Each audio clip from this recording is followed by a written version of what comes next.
Young people and old people all came together yesterday. Very high turnout, huge increase in the Labour vote, and they did it because they want to see things done differently and they want hope in their lives.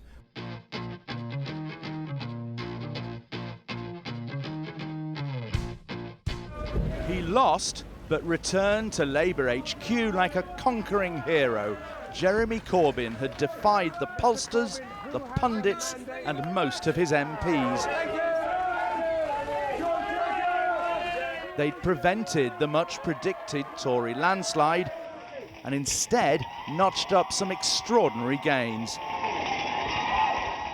In England and Wales, Labour took 27 seats from the Conservatives, 2 seats in Yorkshire from the Liberal Democrats, and 6 seats in Scotland from the SNP. So Labour's gains were well spread geographically. Perhaps the most surprising, Warwick and Leamington in the Midlands, and Canterbury in Kent. Conservative for almost a century, and never Labour before. But Labour's 6 losses to the Conservatives were all north of Birmingham, and all in seats which Labour had held for many decades. At the Momentum party last night, they celebrated the left-wing group's using of social media to boost youth turnout to an estimated 72%. He's got a bigger voter share than Gordon Brown. He's got a bigger voter share than Tony Blair in 2005. This is the return of the Labour Party, and it's happened under a left-wing leader like Corbyn, and they need to get to grips with that. Lovely to see you. Mr. Corbyn was beaming as he arrived at his own count in Islington last night, though his high five with Emily Thornberry went a touch too far, perhaps. And watch this, no hard feelings between Corbyn and Michael Foster, the Labour donor who took the party to court last year and actually stood against Corbyn yesterday. When Foster said sorry, Corbyn gave a friendly reply. Then his thank you speech. And you know what? Politics has changed, and politics isn't going back into the box where it was before. In 7 weeks, Labour's poll ratings grew from around 25% to 40%. Probably the biggest campaign growth by any main party since polling began. There were mishaps, but the manifesto proved popular and a new, relaxed Corbyn drew huge crowds. Didn't you get it wrong on Mr. Corbyn? Oh yes, I have been completely surprised by the way in which he has conducted his campaign. I thought it was a barnstorming performance. To be honest, I didn't think he had it in him. Labour Party, 21,000. After so many big names quit the front bench last year, the Labour family now seems lovey-dovey. Well, the Labour Party is like a family, and we have occasional disagreements and arguments, but you've seen in this election campaign the Labour family coming together, because we know the difference between another 5 years of Conservative government and what a Labour government would have to offer. The irony is that many of the people in the Parliamentary Labour Party who attacked Jeremy Corbyn owe Jeremy their job. He's the one that's got them re-elected, and it's an extraordinary result, and it's a great personal triumph for Jeremy Corbyn. Hang on, Labour lost. No, they didn't. I think they've won the hearts and minds. Won most seats and most votes. I think they've won the hearts and minds of millions of people. He's led Labour to their 3rd defeat in a row, yet Jeremy Corbyn suddenly looks secure. Most of his colleagues now seem to hope he'll become Prime Minister. In another election, they want to be very soon, while they have momentum.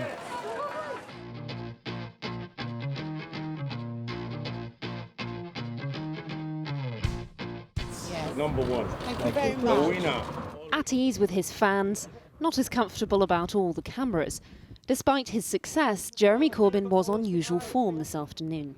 How are you doing? Not too bad, not too bad. Unlucky. And it seems it's partly the Labour leader's personality that energised some young voters. He genuinely does care, and he's been so consistent with his policies that I just find that really inspiring. He's just like a nice guy. He's one of us. It just felt exciting. Like everyone I spoke to was voting. It wasn't like there wasn't anyone who wasn't voting. It just felt like everyone was getting involved. The fact Labour didn't make it into government isn't seen as failure. I'm still quite happy with the result. Like, there's definitely been a change and people are going to have to listen.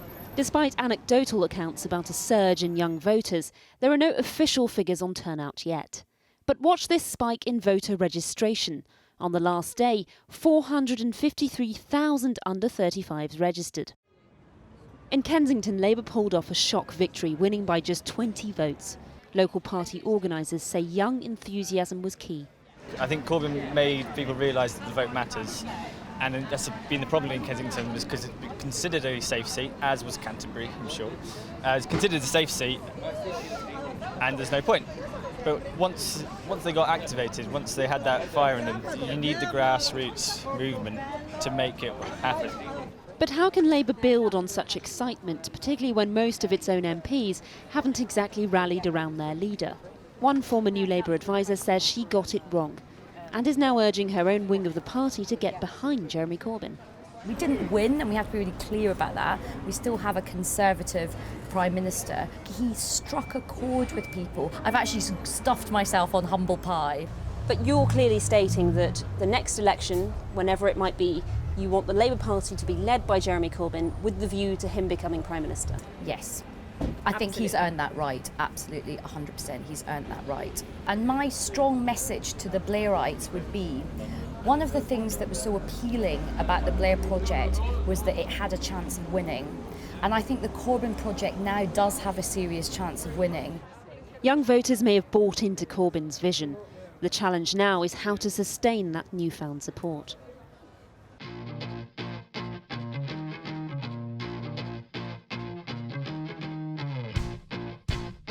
The Labour Party belongs to its grassroots. I think there's definitely a plan to try to diminish or exclude the left within the party. That isn't going to work because the left in the party often represent an awful lot of what popular opinion is about. The need to raise taxation for the above average income people in order to pay for the needs of the rest. And I see a moral justification for that. I think it's the right thing to do. I'm horrified that there should be any idea of cutting disability and sick benefits. They're not sufficient as it is.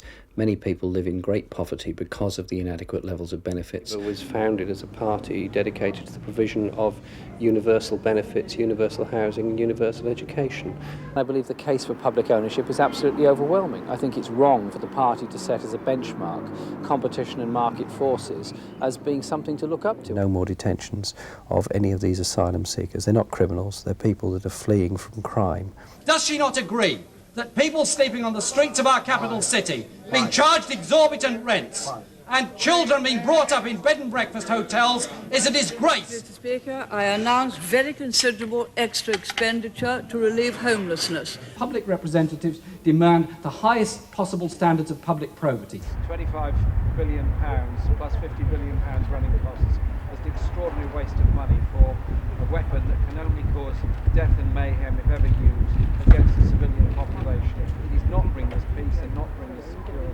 Ordinary people all over this country can show their disgust at the military policies being pursued by George Bush and very unfortunately supported actively by the British government. Whilst obviously condemning the bombing campaigns in Britain, it is important to be able to talk to Sinn Féin as a way of demonstrating to Sinn Féin and its supporters that there is some point in dialogue. If you believe something, you should say it. If you don't believe it, you shouldn't say it.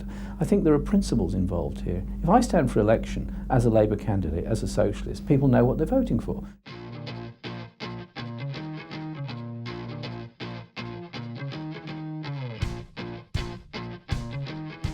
I think if Jeremy leads us into a general election, we face a 1931-style wipeout for the Labour Party. Well, Labour would be in no shape whatever to fight such an election. Absolutely not. We would. There's a real risk we would get absolutely wiped out. And what we know, having seen Jeremy Corbyn in a position of leadership for some time, he cannot do the job. Right. And if he is a decent man, he should do the decent thing and go. And I've seen over the last 12 months Jeremy Corbyn as the leader of our party. He's failed to win the trust and respect of the British people. He's failed to organise an effective team I think Jeremy should now realise that he's lost the confidence entirely of the Parliamentary Labour Party, and most importantly his own senior front bench.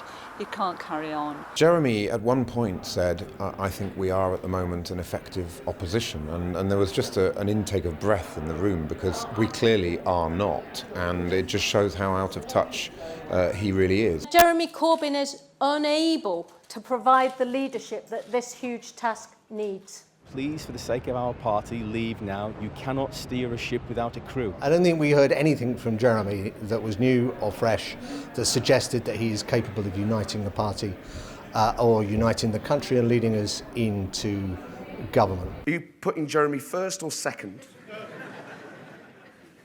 No, actually, that's the Tory preference. I'm a Labour leader, or was, so no.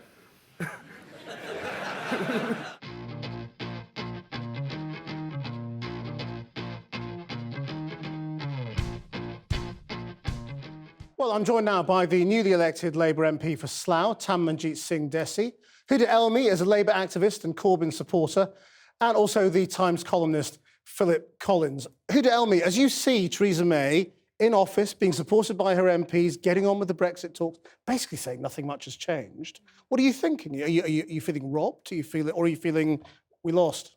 Completely. I feel like in my personal opinion, I feel like she has to go. I think that she's put this country into mass instability, political instability, in order to strengthen her hand for Brexit negotiations, has failed to do that, as you can see by losing her majority, and is further just causing chaos, not just within her own party, but just generally within the political But you sphere. and thousands of young people came out, and it seems to be for nothing. No, I think we can see with the success of the Labour Party and the strengthening of Corbyn's hand, in order to strengthen her own hand, she's actually strengthened Corbyn, which I think is quite an amazing predicament to be in. And I think we can further work within that and to strengthen what we want, which is to have a country, whilst we're leaving the EU, to be as strong as possible and to have the best deal possible. And I don't trust Theresa May to be able to negotiate for anybody, let alone for this country. Do you think if Phil and all the other commentators had taken Corbyn more seriously, you'd have done better? I think so. I think that those periods in which we were in instability as a party, but just generally the kind of narrative that we were building around Corbyn being unelectable, if we'd spend that time kind of strengthening as a movement, and I think now we have seen that unity in this general election. We've seen us come together, and we've achieved great things. If only we'd continued with that, and if we continued with that. Well, I'm glad you both attribute such massive power to newspaper columnists. I'm not sure I do. I don't think it was my fault. No. I mean, one thing I was always very complimentary about Corbyn on was his position on Europe, actually, because strategic genius to have no position at all. And Labour went into this election with nobody quite sure what their view on Europe was. And that turns out to have been a really good position, because it allowed people who were angry about the EU to come to Labour, but Labour didn't lose those who have the opposite view. It worked. So it worked. But for months and years, if anything, before this, you were saying, and everybody else, all the other commentators were saying, this man's a joke, don't take him seriously, he's taking Labour into the dustbin. Yeah. And a lot of people are saying that had an effect. Lots of people believed you. Yeah, well, I don't think that's true. I don't think columns in the Times condition the minds of So you people. have no influence? I don't think you have as much influence as most people attribute to you. And then I think that the thing that everybody got wrong is not just newspaper columnists, it's also the old political veterans too, was what they didn't see was the vast increase in turnout. They got the rest of it right, but that massive change, and it's an earthquake, was enough to completely change everything. Tamanjeet Singh Desi, I mean, do you see the Labour Party as still divided between the centrists and the Corbynistas? Between these two sides of the party. They haven't changed their views on things, have they? Chris, look, in terms of any political party, there are differences in opinions on various policy issues. But as we've shown, when it really mattered, the party united. Everybody, loved, I think, the manifesto itself. And lost by 55 seats. But if we look at, the increase in our vote share, if you look at the increase in our seats, we were constantly being told by the pollsters, by everybody else that, oh, look, it's going to be a landslide Tory victory. We had all this talk about strong and stable. And what happened? It was weak and wobbly. Theresa, that kept on doing the U-turns, not Jeremy. Are you a Corbynista now?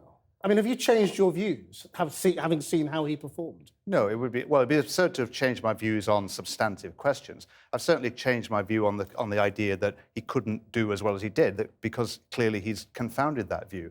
But on the actual questions of, say, why is it the Labour Party wants to take money from poor people and give it to me for my children to go to university? I mean, they're so right-wing, these Corbynists, I cannot fathom it. So I haven't changed my mind on that, no. Nationalisation? No, I haven't changed my mind on that. High taxes? I haven't, no. And so therefore it raises the question of whether the conventional advice at this point would be for the Labour Party to move over to the centre, towards my views. I'm not sure that's right. I mean, after we've had what I described as an earthquake, I'm not sure that is the right analysis. Loads of people have been saying that, but I think they should probably carry on the way they've been going and ignore very influential newspaper columnists. So do you think you will win if you carry on the track you're on? And what's your evidence for that, given you just lost? I think the evidence, like you were saying, was that massive increase in voter turnout, massive increase in turnout. I mean, no one could have thought that the youth would be as captured as they were by politics, and to actually go to the ballot box and use the power of the ballot box to change government, do you think you can do that again? Yes. No, I think we can continue to. You need to do that again, because I think this wasn't a one-off. I think that this was in response to the politics that the Labour Party had taken, the massive stances on things like the tuition fees, on massive issues like renationalisation. I mean, the youth are political. Of course they are. They're politicised. And I think that what they went is they responded to the politics that was being offered to them by the Labour Party, this new brand of politics. Tamanji, did you have Jeremy Corbyn on your campaign posters and leaflets? Oh, look, in terms of Jeremy, I joined him on the campaign trail in Southall. We spoke together and, you know, I was very complimentary because... But did you put him on your leaflet, the one that went through people's doors? Or was it all about you? I cannot remember. You can't remember your own leaflet? On the leaflet. Literally, it was a haze. We must dig it out. Please do. No, I think, you know, obviously, you know, for us, it was about the policies, about the issues. Obviously, my mugshot was on there. I don't know who else was on there, but as I said, I joined Jeremy, you know, in Southall, and I think we had some excellent policies, not just in terms of the overall, but even in terms of, you know, the race and faith manifesto. If we look at things around, you know, Sikh issues in terms of having a 1984 independent inquiry, they actually looked into the minutiae, and that's why we managed to tap into lots of different types of vote. Not merely the youth vote, but you know, a lot of people were enthused. In Slough, for example, we went up from 55% polling to 65%, you know, which is incredible. What you're saying is really interesting, that you're not going to change your view, and so you won't actually agree with Jeremy Corbyn on all sorts of things. No. I mean, but you'll still be a Labour supporter. Yeah, I mean, it's perfectly reasonable. Within a party, you have a coalition of views, and it wouldn't be credible if I suddenly said, oh, by the way, I've changed my mind on everything, just because he'd confounded me on his performance. The Labour parties have these two arguments. One was, is he electable? And the other is about the real issues. And the second one's been shielded, because we've been having the first argument. So on the second one, I haven't changed my view particularly. But should all the people who agree with you now join Corbyn in opposition and become part of the shadow cabinet? Well, I mean, it's up to them. I think some will, some won't. I think Corbyn is perfectly within his rights not to invite them.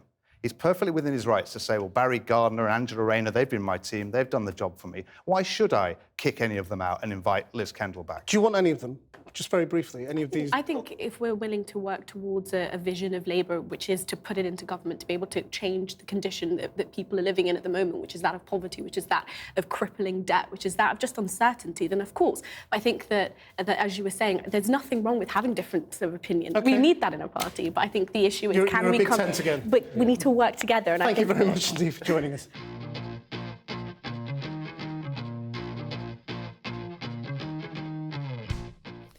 Incredible result for the Labour Party because people voted for hope. Young people and old people all came together yesterday. Very high turnout, huge increase in the Labour vote, and they did it because they want to see things done differently and they want hope in their lives. We put on more than 3 million votes yesterday. We are ready to do everything we can to put our programme into operation. There isn't a parliamentary majority for anybody at the present time. The party that has lost in this election is the Conservative Party. The arguments the Conservative Party put forward in this election have lost. I think we need a change. The government in office in 11 days' time will have to conduct those Brexit negotiations. Our position is very clear. We want a jobs-first Brexit. Therefore, the most important thing is the trade deal with Europe, and I would have thought perhaps a good gesture from Parliament would be to vote now to agree that all EU nationals can remain in Britain.